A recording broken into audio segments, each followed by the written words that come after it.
Hay lugares en nuestro mundo que parecen detenidos en el tiempo, lugares donde el eco del pasado resuena con más fuerza que las voces del presente.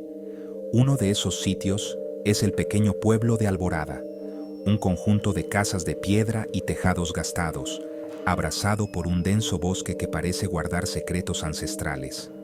Sus calles son estrechas, sus habitantes pocos. La vida allí transcurre con una calma extraña, casi forzada, como si todos estuvieran esperando algo que nunca llega. El aire mismo parece pesado, cargado con historias no contadas y miedos que se transmiten de padres a hijos en susurros. El silencio es el verdadero gobernante de Alborada, un silencio que lo cubre todo. En las afueras del pueblo, a medio camino entre las últimas casas y la linde del bosque, se encuentra el epicentro de esa tensión silenciosa. Es una estructura que desafía el paso de los años, un viejo pozo de piedra. No es un pozo cualquiera.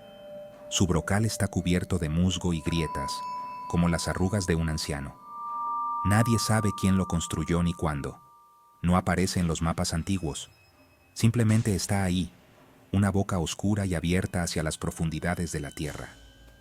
Los lugareños lo llaman el Pozo de las Almas Perdidas, un nombre que no se pronuncia a la ligera, pues invoca un temor profundo y visceral. La atmósfera alrededor del pozo es palpable. Incluso en los días más soleados, una sombra parece cernirse sobre él. Los pájaros no cantan en los árboles cercanos, y los animales del bosque evitan sus alrededores. Los niños del pueblo aprenden desde muy pequeños una regla fundamental: nunca te acerques al pozo. No juegues cerca, no mires su interior. Es una prohibición absoluta, una ley no escrita que se respeta con un miedo casi religioso. Se dice que si arrojas una piedra, nunca escucharás el sonido del agua. Solo el silencio devorador de una profundidad que parece no tener fin. El pozo es más que una simple construcción. Es una herida abierta en el paisaje de Alborada. Una cicatriz que recuerda constantemente al pueblo una tragedia antigua y una maldición que se niega a morir. Los ancianos, sentados en los bancos de la plaza, a veces cuentan fragmentos de la historia a los pocos forasteros que se atreven a preguntar. Hablan con la voz baja, mirando de reojo hacia la dirección del pozo, como si temieran que sus palabras pudieran despertar algo que duerme en su interior. Es el corazón oscuro del pueblo, un lugar de poder y de un terror que ha moldeado la vida de generaciones enteras. La leyenda del pozo no nació de la nada. Sus raíces se hunden en un tiempo de desesperación, cuando Alborada era apenas un asentamiento luchando por sobrevivir. Una sequía terrible había consumido la tierra. Los ríos se secaron, los cultivos se marchitaron y el hambre se convirtió en una sombra constante en cada hogar. La gente rezaba a sus dioses, pero el cielo permanecía cruelmente despejado.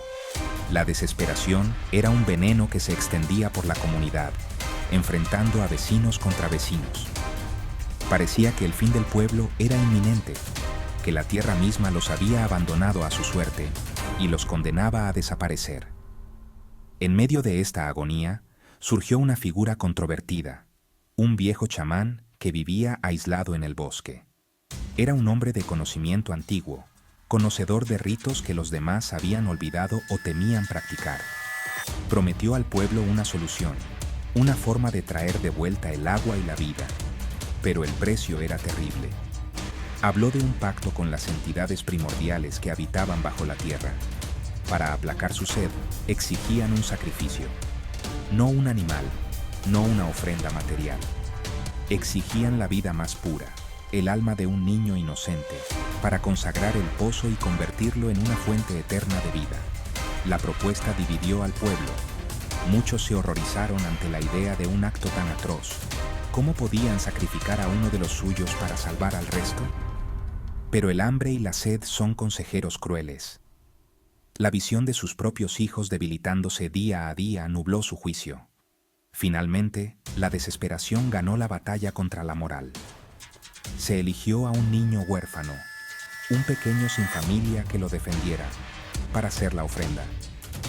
La decisión se tomó en secreto, en una noche sin luna, con el peso de la culpa oprimiendo el corazón de todos los que participaron en el pacto oscuro. El ritual se llevó a cabo en el brocal del pozo. El chamán cantó en una lengua antigua, invocando a las fuerzas dormidas bajo sus pies. El niño, ajeno a su destino, fue entregado a la oscuridad. Su pequeño cuerpo desapareció en la boca negra del pozo y un silencio sepulcral cayó sobre los presentes. No hubo un grito, solo el eco de una vida robada. En ese instante, la tierra tembló. Un viento frío surgió de las profundidades y, según la leyenda, el agua comenzó a brotar. Pero no era agua pura. Era un agua fría, oscura, y con ella, una maldición había sido sellada. Habían salvado sus vidas, pero habían condenado sus almas. El sacrificio funcionó. El agua volvió a Alborada y los campos reverdecieron. La vida regresó al pueblo, pero era una vida contaminada por el secreto y la culpa. El pozo, que antes era solo una construcción abandonada, se transformó en algo más. Se convirtió en una entidad con una presencia maligna. Los habitantes pronto descubrieron que el pacto tenía consecuencias imprevistas y aterradoras. Por las noches, cuando el viento soplaba desde el bosque, extraños sonidos emanaban de su interior. No eran sonidos de agua, sino susurros, murmullos que parecían imitar voces humanas, lamentos ahogados y a veces la risa escalofriante de un niño. El miedo comenzó a instalarse de forma permanente.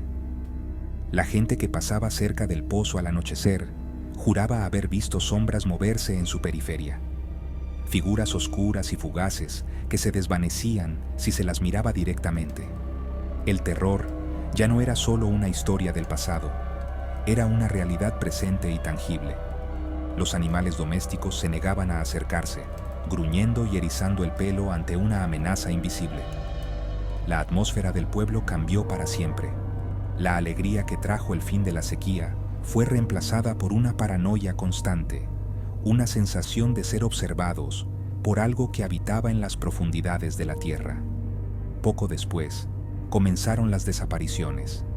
Primero fue un viajero que pasaba la noche en el pueblo y fue visto por última vez caminando en dirección al bosque. Luego, un granjero que no regresó de sus campos cercanos al pozo. La gente empezó a conectar los puntos. Cada cierto tiempo, cuando la luna nueva oscurecía el cielo, el pozo parecía reclamar un alma. No había cuerpos, no había rastros, solo una ausencia inexplicable y el terror creciente de que la entidad a la que habían alimentado con un sacrificio ahora exigía más. El pozo no solo había traído agua, había traído una sed insaciable. La maldición se había manifestado en toda su crudeza.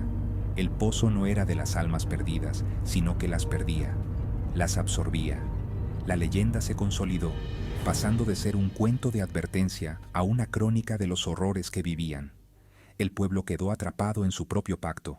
Habían comprado su supervivencia al precio de un miedo eterno y un tributo de sangre que el pozo parecía cobrar a su antojo. Alborada se convirtió en una prisión autoimpuesta, donde sus habitantes vivían con el temor constante de que la próxima sombra que vieran cerca del pozo fuera la última.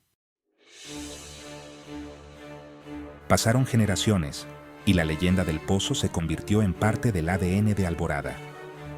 El miedo era una herencia, pero en cada generación nace alguien que desafía las reglas, alguien cuya curiosidad es más fuerte que el temor.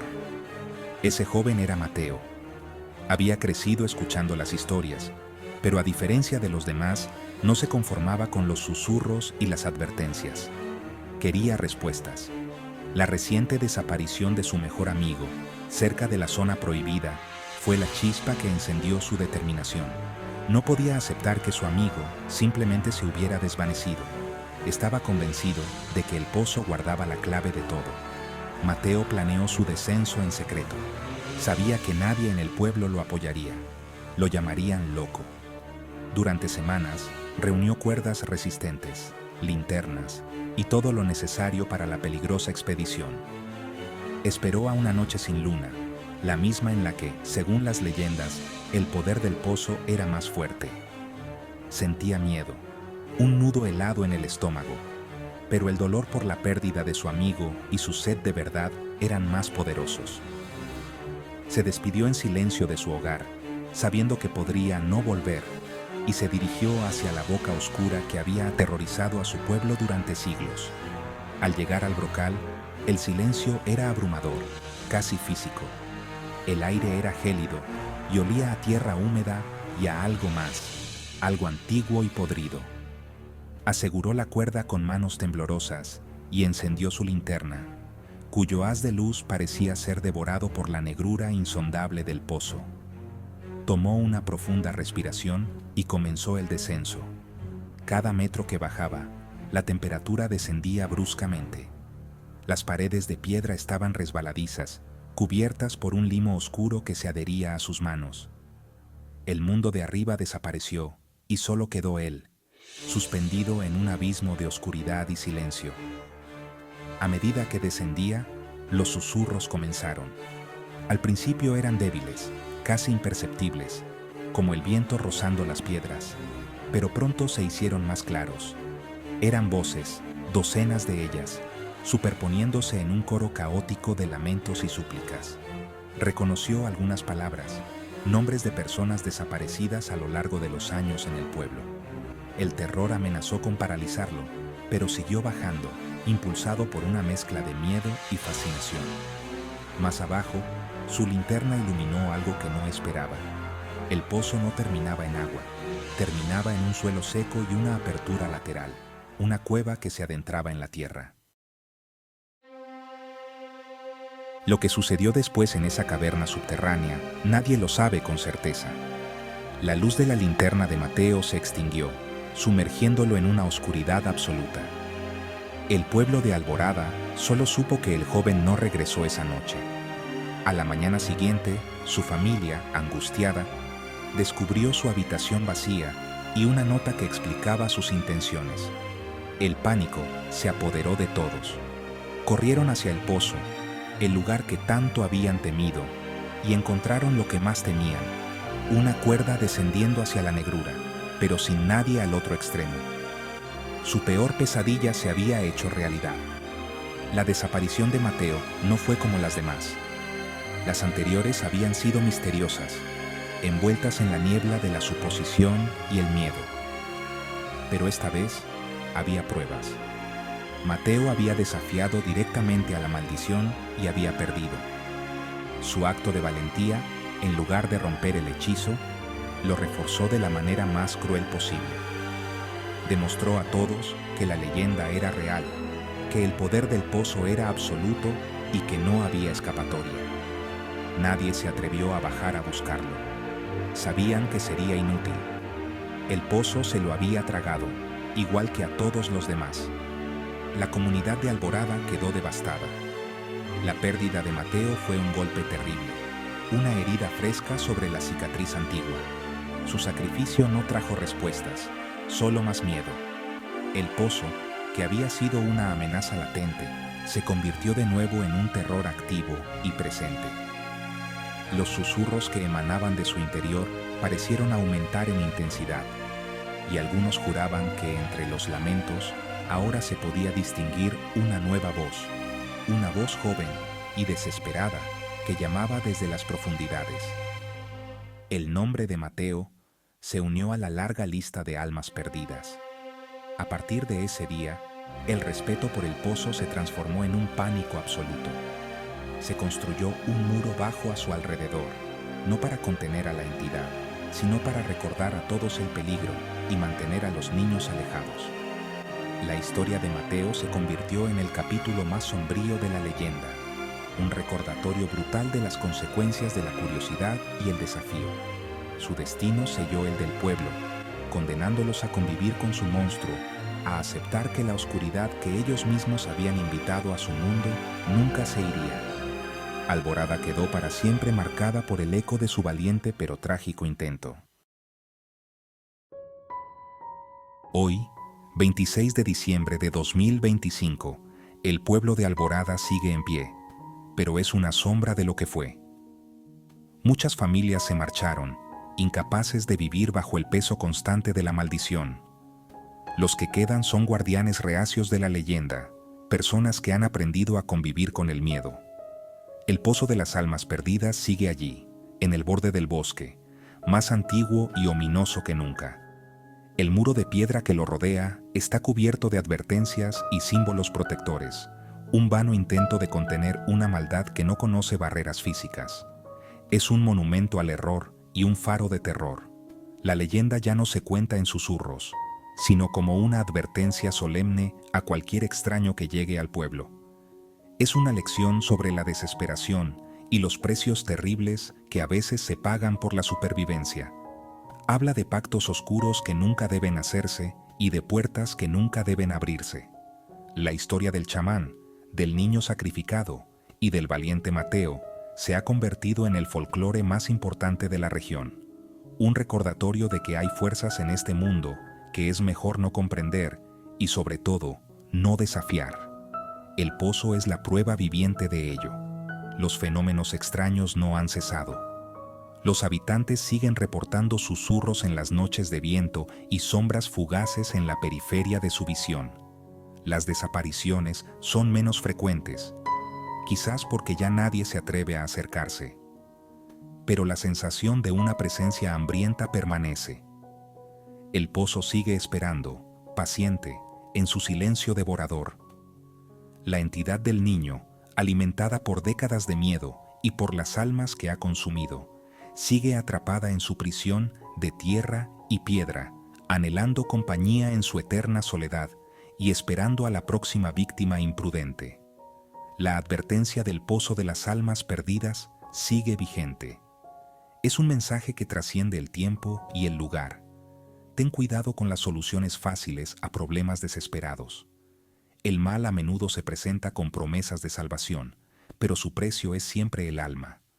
Mientras el pozo exista, la maldición perdurará. Y mientras la gente recuerde la historia de Mateo, nadie volverá a ser lo suficientemente insensato como para mirar hacia el abismo. Porque a veces, cuando miras a la oscuridad durante mucho tiempo, la oscuridad te devuelve la mirada y decide que te quedes con ella. Para siempre.